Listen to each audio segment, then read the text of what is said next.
Muy buenos días, hermanos. Hoy puedo decirles buenos días porque estoy grabando domingo a la mañana, casi como si estaríamos en el culto.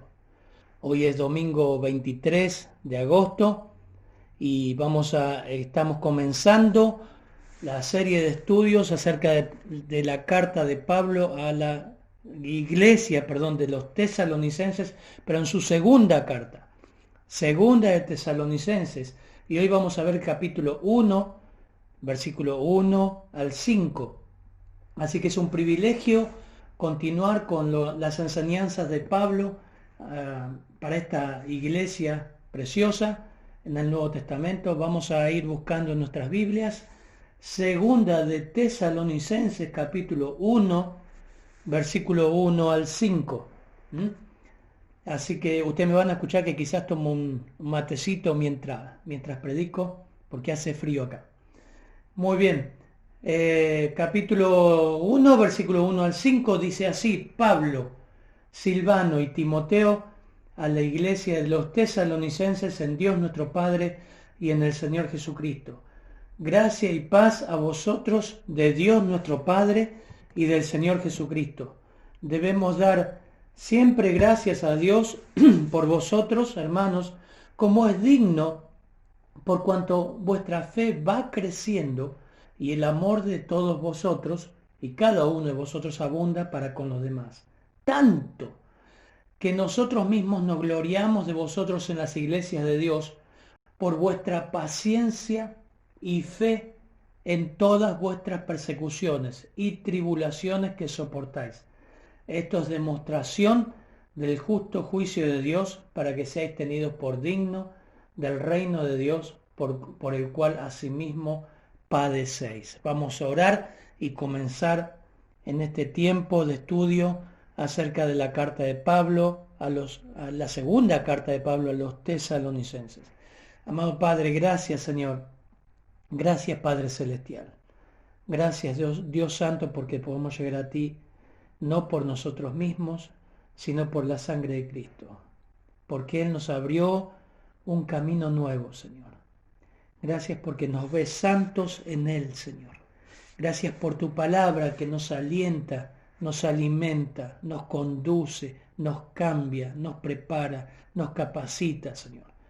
Oramos para que tú hables claramente a cada corazón, del adulto, del joven, del niño, del abuelo, Señor. Oramos para que tú estés obrando conforme a tu propósito. Ayúdame a ser claro y fiel al texto, Señor. En tu nombre, amén, Señor. Muy bien, tenemos que dar un poquito brevemente el contexto de la carta de los tesalonicenses. Y como lo hemos visto hace muy poco, creo que tuvimos 15 predicaciones de Primera de Tesalonicenses, y en cada predicación muchas veces hacíamos énfasis a cómo se fundó la iglesia de los tesalonicenses. Y esta carta fue escrita, así como la primera carta de los tesalonicenses, a finales del año 51. O sea, la otra carta fue al principio y con pocos meses de diferencia Pablo escribe desde Corinto, la segunda carta de los tesalonicenses cuando recibe evidentemente el informe de Timoteo de la recepción de su primera carta. Pablo estuvo en Corinto 18 meses y tuvo bastante tiempo como para escribir esta carta. Si bien es una carta que es escrita en el mismo año que escribió la primera, difiere de la primera carta. ¿En qué difiere? En temas y en tono. El tono y la profundidad de los temas que toca la segunda carta. Hay tres temas, hermanos. Hay tres temas especiales que Pablo se dispone a tocar en esta carta. En primer lugar, la persecución. La persecución y la tribulación que se había gestado en el mismo comienzo de de la fundación de la iglesia, en Hechos 17, como vimos. Esto se había prolongado y se había acentuado. Este es uno de los temas que toca en los primeros versículos que vamos a ver hoy Pablo en la iglesia de los tesalonicenses. En segundo lugar, Pablo había instruido a la iglesia acerca de los últimos tiempos. Lo vimos en 1 de Tesalonicenses capítulo 4, versículo 13, hasta el capítulo 5, versículo 11.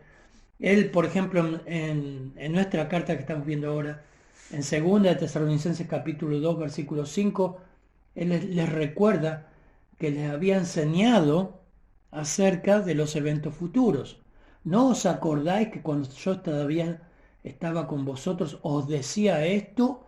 Capítulo 2, versículo 5. Aún así, muchos de ellos seguían confundidos. Recuerdan que ellos tenían temor, estaban desanimados por qué pasaba con los seres queridos, los que dormían. Y Pablo desarrolla todo este tema en la primera carta. Pero ellos temían todavía haberse perdido el arrebatamiento del Señor. Y la principal confusión era la influencia, aquí Pablo los denuncia, la influencia de los falsos maestros. Ellos estaban contribuyendo a una falsa enseñanza y estaban diciendo que el Señor ya había venido. Ellos decían que así lo estaba enseñando Pablo, y parece ser, como lo vamos a ver, que había una carta falsa a nombre de Pablo. Miren qué lindos nenes, estos falsos maestros, que se habían metido y estaban influenciando en la iglesia. En tercer lugar, el tercer tema que toca esta carta es acerca de la ociosidad, o digamos en nuestro lenguaje, la vagancia. Pablo lo había tratado en 1 Tesalonicenses capítulo 4, versículos 11 y 12, acerca de la importancia de trabajar. Pero este tema se acrecentó. ¿Recuerdan el contexto? Muchos creían que el Señor ya venía y estaban descuidando sus trabajos, estaban descuidando su empresa, sus quehaceres, y decían, bueno, total, el Señor ya viene. Bueno, en esta carta el tono y la profundidad con que toca este tema es mucho más que la profundidad que toca en 1 Tesalonicenses. Aún así, hermanos, con estos tres temas, ustedes lo van a ver y disfrutar en la carta. Con todo esto, Pablo, Silvano y Timoteo van a escribir esta carta, el apóstol Pablo va a escribir esta carta con una profunda gratitud, con mucha alegría. Y Pablo va a dar razones por las cuales se siente orgulloso de esta iglesia. Él podía decir y agradecer a Dios porque había algunas particularidades, algunos elementos que se cumplían en la iglesia que daban gozo al corazón del apóstol. El apóstol no va a decir que se sentía orgulloso de los edificios de la iglesia. Ellos no estaban orgullosos de la estructura de la iglesia. No era la prominencia de sus pastores lo que agradecía. Recuerden que los pastores eran desconocidos, ni siquiera se nombran. No estaba agradecido por la cantidad de miembros que tenía. No estaba agradecido porque eran ricos o porque era una clase social buena. La mayoría eran pobres, la mayoría, y no tenían incidencia ni social ni política. No podían ofrecer comodidad a la gente, no podían ofrecer un ambiente entretenido, sin problemas. Hermanos, cada uno de los que creían en el Evangelio en ese entonces era perseguido. Así que convertirse en ese tiempo, ibas en contra de todos los estándares, en contra de toda la cultura que rodeaba a Tesalónica. Entonces, ¿cuáles son las cosas por las cuales Pablo agradece y se sentía orgulloso? Así que vamos a ver las razones por las cuales, quizás en nuestra vida personal, ¿no? Las razones por las cuales debo sentirme orgulloso en la iglesia que estoy. Te repito, no debes sentirte orgulloso porque tu iglesia es linda, porque en la iglesia tenés lindos amigos, porque en la iglesia tiene buena música, porque en la iglesia hay un gran grupo hay grupos de todos los países, porque la iglesia está en un lugar lindo. Eso no debe hacerte sentir orgulloso.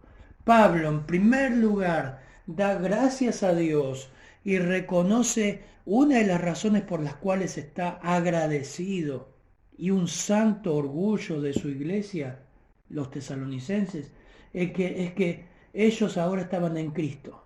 Ellos estaban en Dios, ellos estaban en Cristo, ellos eran creyentes, hermanos. Fíjense, capítulo 1, versículo 1. Dice así: Pablo, Silvano y Timoteo, a la iglesia de los tesalonicenses, en Dios, nuestro Padre, y en el Señor Jesucristo, gracia y paz a vosotros, de Dios nuestro Padre y del Señor Jesucristo. Qué hermosa verdad central para agradecer, hermanos. Hay una palabra clave acá. Una palabra clave en estos versículos es en Dios, en Cristo. Y usa también un posesivo, fíjese. Usa el posesivo nuestro Padre. Y eso enfatiza que Él es nuestro Padre, es nuestro Salvador y es nuestro Padre. Somos sus hijos. Tenemos el privilegio de ser participantes en su naturaleza divina. Como dijo Pedro, el apóstol Pedro, como todas las cosas que pertenecen a la vida y a la piedad nos han sido dadas por su divino poder mediante el conocimiento de aquel que nos llamó por su gloria y excelencia, por medio de las cuales nos ha dado preciosas y grandísimas promesas para que por ellas llegaseis a ser participantes de la naturaleza divina. Ahora, permítanme leerles una de las cartas que escribió Pablo que ilustra este tema y esta razón por la cual Pablo agradece. Esta iglesia estaba en Dios, estaba en Cristo. Pablo lo ilustra y lo menciona en su carta a los Efesios, capítulo 1, versículo 3 en adelante. Bendito sea el Dios y Padre de nuestro Señor Jesucristo, que nos bendijo con toda bendición espiritual en los lugares celestiales en Cristo, según nos escogió en Él, antes de la fundación del mundo, para que fuésemos santos y sin mancha delante de Él, en amor, habiéndonos predestinados para ser adoptados hijos suyos por medio de Jesucristo, según el puro afecto de su voluntad, para alabanza de la gloria de su gracia, por el cual nos hizo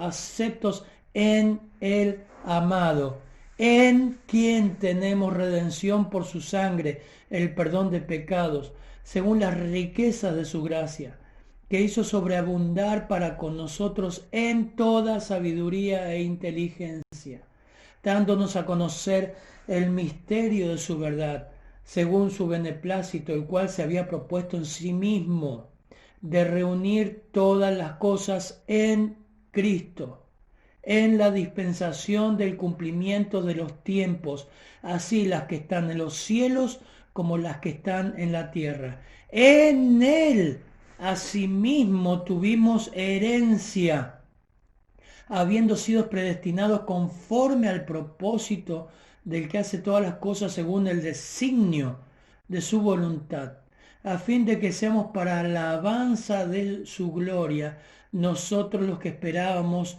en Cristo.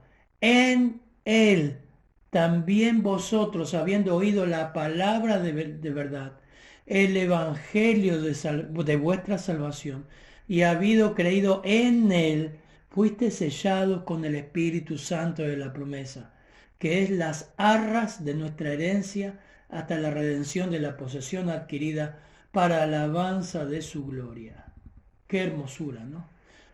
En Él, Pablo da gracias a Dios, y una de las razones, la primera razón por la que agradece por esta iglesia, la primera razón por la cual se sentía orgulloso era que su membresía estaba en Dios, En Cristo. Usted dice, bueno, pastor, que eso es normal. No, no, no es tan normal. No lo tomes como algo simple, no lo tomes como algo que no tiene importancia.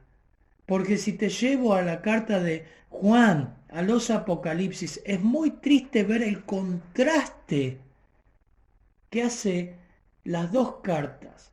La presentación de Pablo y la presentación de Juan de ambas iglesias. En primer lugar, Sardis, capítulo 3, versículo 1. Miren el contraste. Escribe el ángel a la iglesia de Sardis, el que tiene los 7 espíritus de Dios y las 7 estrellas. Dice esto: yo conozco tus obras, que tienes nombre de que vives y estás muerto. ¿Usted ve el contraste? Lo que el apóstol Juan está diciendo ahí, que esta iglesia estaba en su mayoría, había un pequeño remanente de creyentes, pero en su mayoría estaba muerta. ¿En qué muerta? Espiritualmente, compuesta por incrédulos. Hay iglesias compuestas por incrédulos, lo puede haber, lo hubo y lamentablemente lo habrá, incluyendo sus pastores, entre comillas, que nunca han sido salvos. Pablo estaba seguro de que estos hermanos daban evidencias, como lo vimos en la primera carta, de salvación. Había frutos de que estaban en Dios, en Cristo. En la Odisea, capítulo 3 de Apocalipsis, versículo 14, también escribe al ángel de la iglesia en la Odisea, versículo 14 de capítulo 3, he aquí el amén, el testigo fiel y el verdadero. Desde el principio de la creación de Dios dice esto: yo conozco tus obras, que ni eres frío ni caliente. Ojalá fuese frío o caliente, pero por cuanto eres tibio y no frío ni caliente, te vomitaré de mi boca. Porque tú dices, yo soy rico y me he enriquecido y de ninguna cosa tengo necesidad. Eso decía la iglesia. Y no sabes que tú eres un desventurado, miserable, pobre, ciego y desnudo. Qué contraste, ¿no? Les decía que Pablo no estaba orgulloso y ellos no debían estar orgullosos por su edificio, pues no tenían ninguno. Ellos no tenían ninguno. No estaban orgullosos de su riqueza, no estaban orgullosos sus pastores, que eran prominentes, eran oradores, como ocurría en Corinto, que algunos estaban orgullosos de Apolos, otros seguían a Pablo, otros seguían a Pedro. Pero la iglesia de la Odisea estaba orgullosa de su estándar social, estaba orgullosa de su riqueza.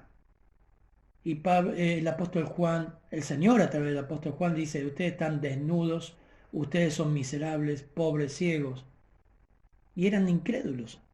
Pablo dice que la primera razón por la cual daba gracias por la iglesia de Tesalónica, que estaban en Dios, que estaban en Cristo. Qué hermoso, ¿no? Qué lindo, hermanos. Una de las razones por la cual debo dar gracias a Dios por una iglesia es que sus miembros evidencian que son salvos, evidencian salvación, la evidencian. La segunda razón era que su fe estaba creciendo. Así de simple, tal cual dice el texto. Debemos dar gracias a Dios siempre, versículo 3, a Dios por vosotros, hermanos, como es digno, por cuanto vuestra fe va creciendo. Repito, versículo 3. Debemos siempre dar gracias a Dios por vosotros, hermanos, como es digno, por cuanto vuestra fe va creciendo. La segunda razón por la cual Pablo se sentía orgulloso con Silvano, con Timoteo de esta iglesia, es que, wow, Pablo, la fe de ellos, a pesar de, está creciendo. Y Pablo usa la palabra debemos, y la palabra debemos ahí significa deudor, necesidad. Pablo se sentía con necesidad de siempre dar gracias a Dios por esta iglesia. Daba gracias a Dios porque él se sentía deudor con el Señor de no dar gracias. A veces somos así en nuestras oraciones, ¿no? Pedimos, pero qué poco damos gracias y a veces qué poco damos gracias por tener una iglesia Una iglesia de personas tan imperfectas, comenzando desde sus pastores, siguiendo por sus diáconos, hasta el último, el hermano que se sienta último en la fila. Son imperfectos, pecadores, vulnerables, débiles, mal carácter, mal genio. Pero lo importante es ver que esos hermanos han pasado de muerte a vida, han dado evidencia, aman al Señor, temen al Señor, son de Cristo, están en Dios. Y Pablo acá dice que debe dar gracias por ellos porque su fe está creciendo. Su fe está creciendo. La palabra, acá Pablo estaba obligado a agradecer a la iglesia y la razón por la que agradecía ahora es una de las más importantes en nuestra vida espiritual. Es que la fe va creciendo. No era su membresía la que estaba creciendo, hermanos. No eran sus obras las que estaban creciendo, o sea, sus obras misioneras que estaban creciendo, no era su popularidad que estaba creciendo, no eran sus ofrendas las que estaban creciendo, estaba creciendo su fe. Y la palabra crecer está hablando de que está aumentando por encima, abundando. Y no solamente había crecido la fe de ellos, sino que la fe de ellos estaba creciendo por la persecución que sufrían. A pesar y por la persecución que sufrían, en medio de ello creció su fe. ¿Saben qué, hermanos? Algo que cuando vimos la parábola del sembrador y dábamos en el primer piso, durante mucho tiempo enseñamos el verdadero evangelio y dábamos la parábola del sembrador, Mateo 13, por ejemplo, dice, versículo 20, y aquel que se sembró la semilla, aquel en quien se sembró la semilla en pedregales, este es el que oye la palabra y enseguida la recibe con gozo. Pero no tiene raíz profunda en sí mismo, sino que solo es temporal, y cuando por causa de la palabra viene la aflicción o la persecución, como estaba pasando en Tesalónica, enseguida tropieza y cae. Los problemas, la persecución y el sufrimiento mata la fe falsa. No lo digo yo, lo dice las Escrituras, Mateo 13. Cae, tropieza, cae, muere. Así que por otro lado, la fe verdadera, la fe que está resaltando Pablo acá, crece y se purifica con y a través de los problemas, las pruebas y las presiones. Esto es algo que todo el Antiguo Testamento lo muestra, el mismo Señor. Pedro, por ejemplo, primera de Pedro, capítulo 1, versículo 6, nos dice, en lo cual os regocijáis grandemente, aunque ahora por un poco de tiempo, si es necesario, sean afligidos con diversas pruebas, para que la prueba de vuestra fe, más preciosa que el oro, que perece, o sea, el oro perece, aunque es probado por fuego, sea hallada que resulta en alabanza, gloria y honor en la revelación de Jesucristo, a quien sin haberle visto le amáis, y a quien ahora no veis, pero creéis en él, y os regocijáis grandemente con gozo inefable y lleno de gloria. Lucas, por ejemplo, el hermoso evangelio que estudiamos, capítulo 22, versículo 31, Lucas 22, 31, el Señor dice a Simón, Simón, Simón, mira que Satanás os ha reclamado para zarandearos como a trigo, pero yo he rogado por ti para que tu fe no falte, y tú, una vez que hayas regresado, fortalezcas a tus hermanos. ¿Se acuerdan que estuvimos viendo en el Evangelio de Lucas? El mismo Satanás tuvo que pedir permiso al Señor para zarandear, para probar a Pedro. Pero el Señor dice, yo he rogado para que tu fe no falte. Por eso una y otra vez en las Escrituras nos muestran que la persecución, los problemas, el sufrimiento fortalecen la fe de los creyentes porque los acerca a Dios. Si vamos al Antiguo Testamento, tenemos un montón, podemos hablar de Job. Yo busqué un salmo precioso, el Salmo 119. El Salmo 119, versículo 67, dice, antes que fuera afligido, Salmo 119, 67, antes que fuera afligido, yo me descarrié, mas ahora guardo tu palabra. Usted analice ese texto, ¿no? Porque el autor está diciendo, antes que fuera afligido, o sea, andaba mal, algo andaba mal, descarriado, pero en un momento fue afligido y ahora guarda su palabra. El versículo 71 del Salmo 119 dice, bueno es para mí ser afligido para que aprenda tus estatutos. El versículo 75 del Salmo 119 dice, yo sé, Señor, que tus juicios son justos y que en tu fidelidad me has afligido. O sea que Dios permite y nos hace pasar por la prueba de la aflicción para probarnos, pero ¿para qué? Para que nuestra fe crezca. Espero, hermanos, que esta cuarentena y todo lo que hemos pasado lleve a la iglesia de Cristo a fortalecerse en fe, más que antes, a valorar los cultos, a valorar los pastores, a valorar los hermanos, a valorar las escrituras, a que cuando tomamos otra vez, retomemos, compartamos, no nos vayamos enseguida porque tenemos que comer y valoramos más las vacaciones que el tiempo entre hermanos, porque pasa eso muchas veces. Santiago también dice, tened por sumo gozo, hermanos, cuando os halléis en diversas pruebas, sabiendo que la prueba de vuestra fe produce paciencia. Y la paciencia ha de tener su perfecto resultado para que seáis perfectos y completos, sin que os falte cosa alguna. La fe creciente de los tesalonicenses frente a los problemas, la persecución, afirmaba el hecho de que eran salvos. La fe afirmaba el hecho de que eran salvos. Ellos estaban creciendo, a diferencia de la fe falsa que abandona, que solamente está alegre mientras las cosas van bien, cuando viene la persecución se va.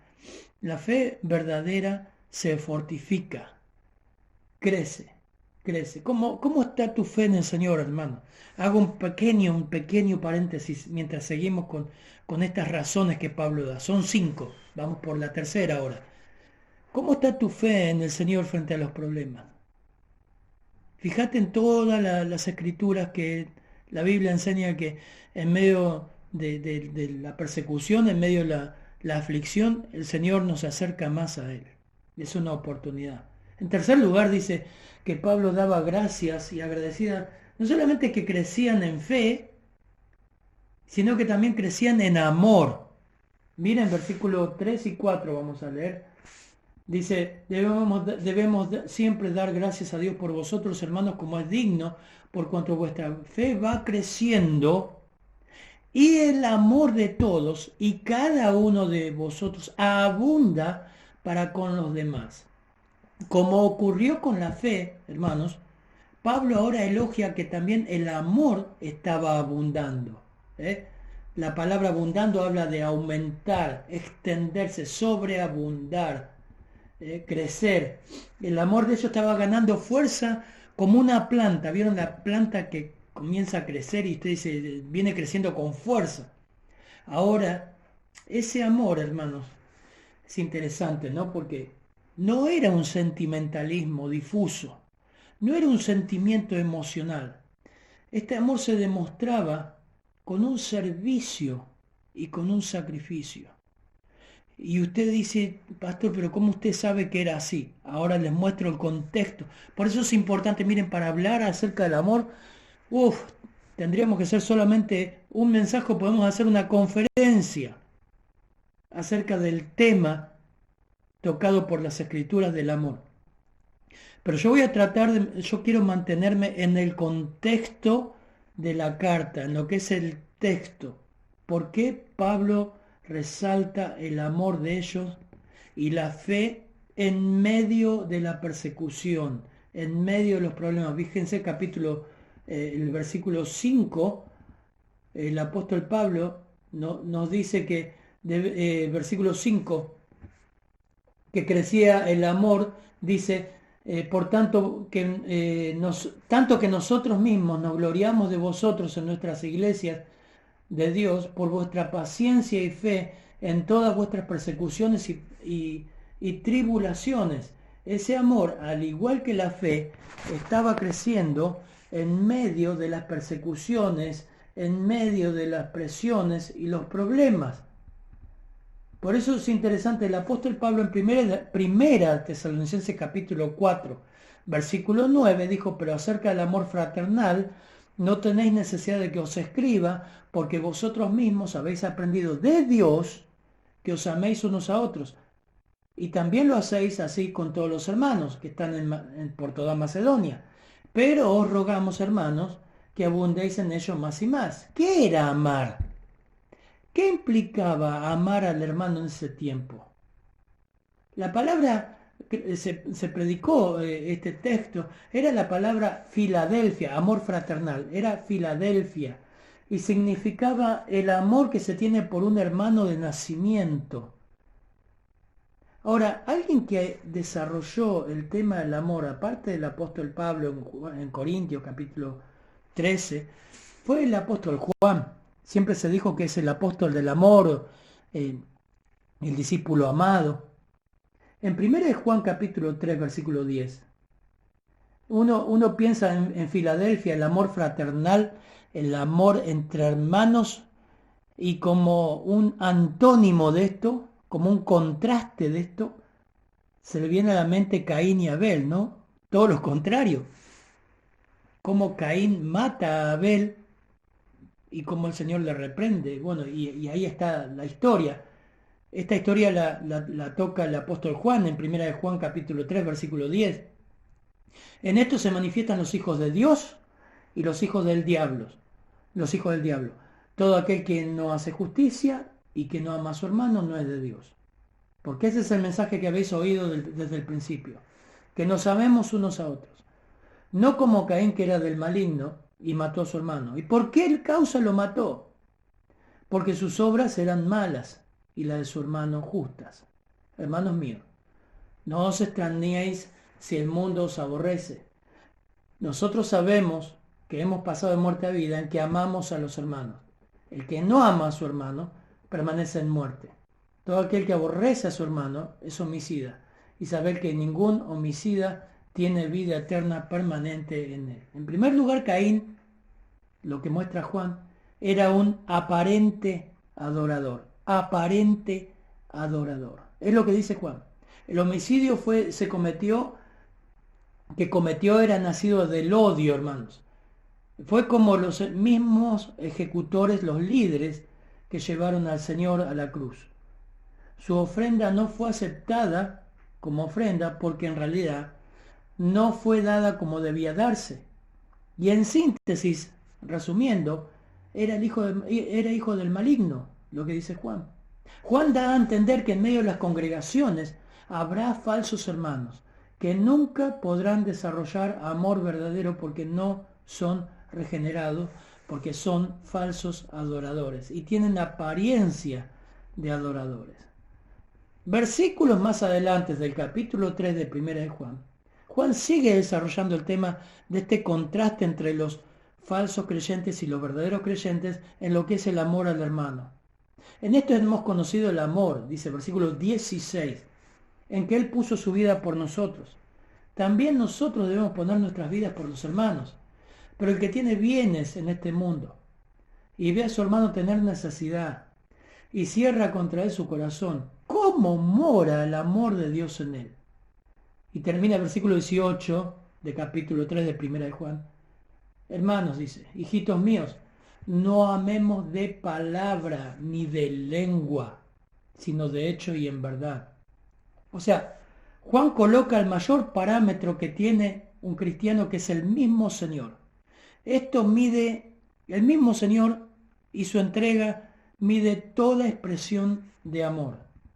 El amor cristiano, hermanos, se demuestra en sacrificios menores, porque el sacrificio mayor lo hizo el Señor por nosotros. Se expresa en provisión generosa y sacrificada para satisfacer las necesidades de otro cristiano. En realidad es del prójimo, hermanos. Pero como dicen las Escrituras, primeramente a la familia de la fe. El apóstol Juan dice que Es muy fácil, es muy fácil amar de palabra y de lengua. Afirmar que amamos a los hermanos no es suficiente, porque el amor no es un sentimiento, sino obras. Miren, hermanos, puede haber hermanos que te dicen, viste, quizás son muy cariñosos, a veces puede pasar por salamero, ¿no? Bueno, me atrae a la mente el proverbio cuando dice, inoportunos son los besos del que aborrece y fieles son las heridas del que ama. Pero lo que las escrituras nos muestran que el amor verdadero, el amor cristiano se demuestra en hechos. No como pasaba en una iglesia cuando yo me convertí, que al final de cada culto se cantaba un corito y todos se agarraban de la mano, o esperaban la Santa Cena para pedirse perdón y daban un tiempo para abrazarse y besarse y lloraban, y luego en la semana estaban todos peleados. Ahora, esto no es el amor que muestran las escrituras. Puede ser una persona más parca, hasta puede parecer antipática. No tiene nada que ver con su genio, tiene que ver con su hecho. Esa persona demuestra amor por lo que hace por las personas, por el hermano. Eso es lo que dice. Hermanos míos, dice Santiago 2.14. ¿De qué aprovechará si alguno dice? Porque recuerden la carta de Santiago, la gente habla mucho, dice mucho. Miren, es muy fácil hacer sermones del amor, hablar del amor. Hermanos, tenemos que amarnos unos a otros, amados fraternalmente, cuando no sabemos la dimensión de lo que estamos hablando y pocas veces lo vivimos. Santiago dice, ¿de qué aprovechará si alguno dice que tiene fe y no tiene obras? ¿Podrá esa fe salvarle? Y en el mismo marco, y si un hermano, porque seguramente había hermanos ahí que decían, no, nosotros amamos a los hermanos. Sí, pero si un hermano o una hermana están desnudos y tienen necesidad del mantenimiento de cada día, eso presten atención, hermanos, porque este es el contexto. Y alguno de vosotros le dice, id en paz, calentados y saciados, vamos a orar por ustedes, hay que orar por el hermano tal, pero no les dais las cosas que son necesarias para el cuerpo. ¿De qué aprovecha? Así también la fe sin obras es muerta en sí misma. Por eso decimos, hermanos, por esto les traigo este contexto de, esto era lo que pasaba en la iglesia primitiva, el apóstol Juan, Santiago, Pablo. En la iglesia primitiva estamos hablando de una carta, de una iglesia en el año 51 después de Cristo, y como indica el libro de los Hechos, Hechos fue escrito en el año 60 al 62, las iglesias estaban compuestas por hermanos con muchísima necesidad. A causa de la persecución había muchas viudas, recuerdan Hechos capítulo 6, tuvieron que designar hombres que atiendan a las viudas porque estaban aumentando y aumentaba la necesidad. Las iglesias se apoyaban unas a otras para cubrir necesidades primarias, no para comprar un proyector, hermanos, no para financiar el viaje de alguien. Las iglesias se apoyaban unas a otras para solventar las necesidades básicas, primarias de los hermanos y de las viudas. Pablo en 1 de Timoteo capítulo 5, años más tarde, cuando se organizan las iglesias, organiza también el sistema de ayuda a las viudas. Había muchísima necesidad, no había planes sociales, no había lo que se dice ahora como es el AFI, no me acuerdo cómo se dice, ayudas del Estado, no había nada, no había nada.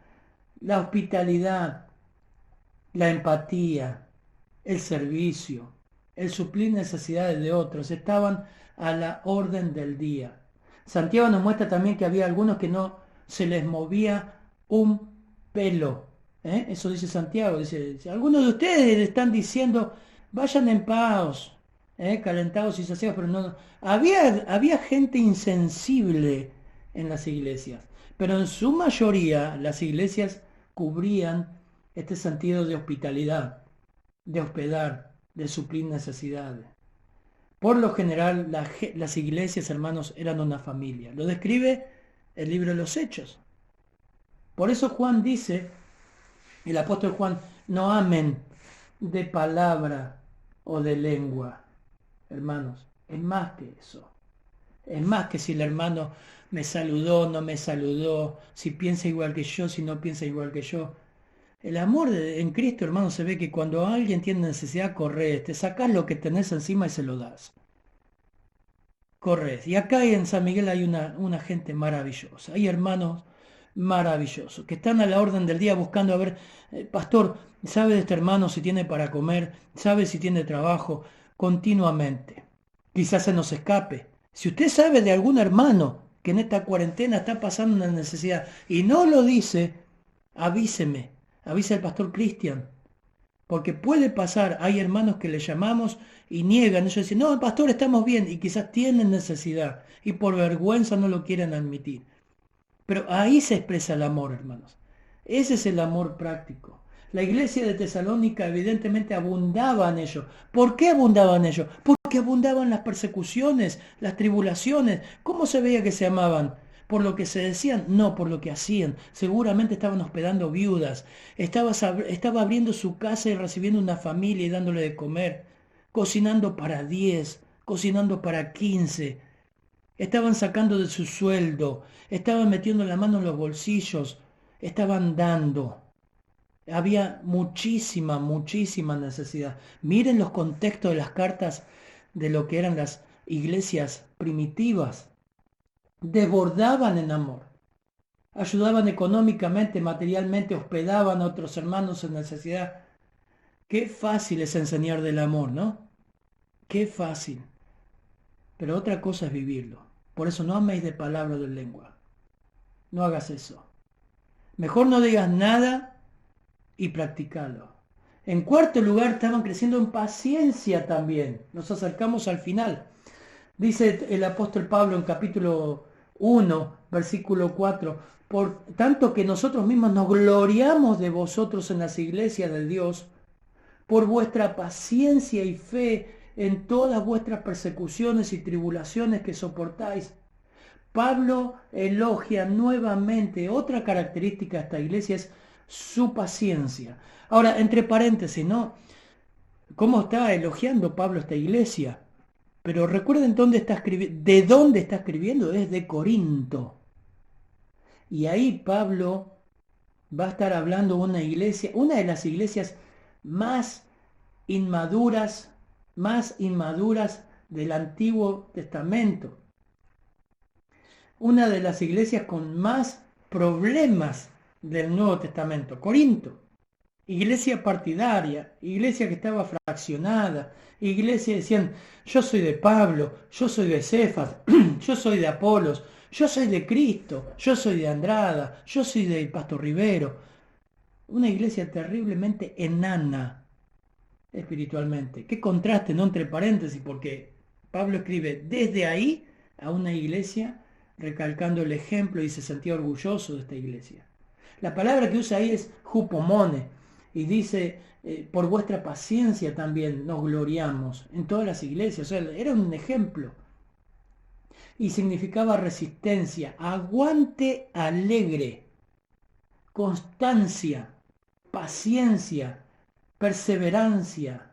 Ellos mantenían la esperanza bajo la dificultad. Fe, porque fíjense que crecían por vuestra paciencia y fe, van de la mano. Fe acá tiene el sentido de fidelidad. O sea que Pablo estaba orgulloso de una iglesia que permanecía, hupomone, caminaba bajo persecución, problemas, pero en fidelidad, fiel al Señor. A diferencia de la fe falsa, ¿no? Fiel al Señor.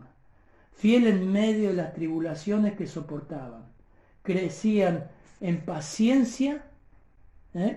Nos gloriamos de vosotros en las iglesias de Dios por vuestra paciencia. Ellos sentían orgullo por esta iglesia porque tenían paciencia y fidelidad, porque ellos tenían constancia, porque perseveraban, para explicarles, hermanos, perseveraban en fidelidad, no cambiaban, ellos eran fieles, seguían fieles al Señor. Como creyentes verdaderos estaban creciendo en su fe y abundando en amor. perseveraron en fidelidad. Y en quinto lugar, la quinta razón por la cual estaba Pablo orgulloso de esta iglesia es que ellos, en una palabra, para resumir el versículo 5, ellos mantuvieron en medio del conflicto una perspectiva, un objetivo teocéntrico. ¿Por qué puse teocéntrico? Yo en la semana escuchaba una iglesia y algunos pastores que están, bueno, no digo quién, pero no son del grupo de nuestras iglesias, y cómo mantienen a la iglesia, a la gente, pero por el estado de ánimo, concentrado y centrado en la gente, en la psicología. Su perspectiva es humana, no el Señor. Y lo que Pablo resalta de Tesalonicenses es que ellos mantuvieron una perspectiva teocéntrica. Dios es el centro. Aún en medio de una pandemia, no es el ser humano, Dios es el centro. Y a Él debemos la gloria, el honor. Por eso versículo 5 dice, esto es demostración del justo juicio de Dios para que seáis tenidos por dignos del reino de Dios, por el cual asimismo padecéis. Ese es el versículo 5. William Hendrickson dice en su comentario a esta resuelta actitud de parte de los tesalonicenses, su paciencia y fe en medio de todas las persecuciones y aflicciones, Pablo llama indicación. Demostración es la palabra indicación o prueba positiva del justo juicio de Dios. El hecho mismo de que Dios galardone a sus hijos con fortaleza indica de que Dios es un Dios justo, quien en consecuencia manifestará su justicia en el juicio final. O sea, lo que Dios estaba haciendo con esta iglesia era preparándola para su gloria eterna. Un autor, un comentarista que me gusta leer, y dice, Leon Morris, dice, en cuanto al Nuevo Testamento, dice, no ve al sufrimiento de la misma manera que lo ve las personas modernas. Para nosotros es algo malo en esencia, algo a evitar a toda costa, o sea, el sufrimiento, ¿no? Si bien el Nuevo Testamento no pasa por alto este aspecto del sufrimiento, tampoco pierde la vista que en la buena providencia de Dios, el sufrimiento suele ser el medio para obrar su propósito eterno, que se desarrolla en las cualidades de carácter de los sufrientes. Enseña lecciones valiosas. No se piensa que el sufrimiento sea algo evitable para el cristiano. Para él es inevitable. Está predestinado a ello. Debe vivir su vida y desarrollar su carácter en un mundo dominado por ideas no cristianas. Su fe es algo frágil. Su fe no es algo frágil. Su fe no es algo frágil. Para tenerla en una especie de lana o algodón espiritual aislada de todos los golpes. La fe del cristiano es robusta. Debe manifestarse en los fuegos de las tribulaciones y en el horno de la aflicción. Y no solo debe manifestarse allí, debe formarse en tales situaciones, en cualquier parte y a cualquier precio. El sufrimiento, una vez que llegamos a considerarlo desde esta perspectiva, no debe verse como evidencia de que Dios no nos ha olvidado, sino evidencia de que Dios está con nosotros. Amén. Qué hermoso comentario, ¿no? Qué contraste, hermanos, con las iglesias de hoy en día. Centrados en el hombre. ¡Pare de sufrir! Y los mensajes que ahora están dando, y todo lo que van a hablar con la gente que está tan desanimada, decepcionada, sin rumbo, jóvenes depresivos, que han perdido el rumbo, han perdido el año escolar. No es una tragedia, pero la realidad que nos rodea es que mucha gente está mal, está muy mal.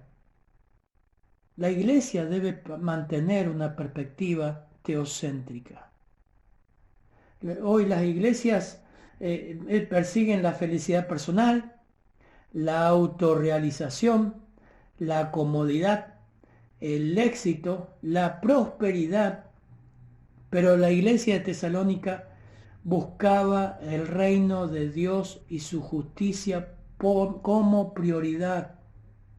Aunque le llevó a pagar un costo, hermanos, eso también le permitió que la persecución la enfrentaran con éxito, con gozo. Hermanos, la iglesia que hoy nos hace sentir orgullosos, para resumir, es la iglesia en aquello que los miembros evidencian que son salvos, creyeron a Cristo. Tienen un sinfín de fallas, porque el Señor, aquel que empezó la buena obra, va a ser fiel en completarla y nos va cambiando hasta que el Señor nos lleve. Pero son salvos. Debemos estar orgullosos de una iglesia en que sus pastores, sus miembros dan evidencia de que son salvos, son creyentes, son de Cristo, son de Dios, que crecen en su fe, que crecen en su amor sacrificial, buscan suplir, buscan hacer sacrificio, buscan abundar, permanecen fieles, aún con la pandemia, aún con casi 6 meses sin vernos. Ellos permanecen fieles en el Señor. Y su enfoque, por sobre todo, está en el reino de Dios y su justicia. Amén. Espero, hermanos, que haya sido de bendición. Espero que haya sido de ánimo a tu vida espiritual. Vamos a orar. Señor, en tu nombre queremos pedirte que nos guíes a tener estas cualidades que tenía la iglesia tesalónica. Señor, agradecer que los hermanos son salvos, son verdaderos hermanos de la fe, poder recordar de ellos cuando llegaron, Señor, a ti y ver todo lo que tú hiciste en sus vidas y agradecer por ellos. Agradecer que que la iglesia está creciendo en fe. Agradecer y pedir también para practicar un amor más profundo, no de palabra y de lengua, Señor. Es fácil amar así. Pero aún en el anonimato, Señor, que se evidencie, ahí es donde se evidencia si realmente amamos, Señor.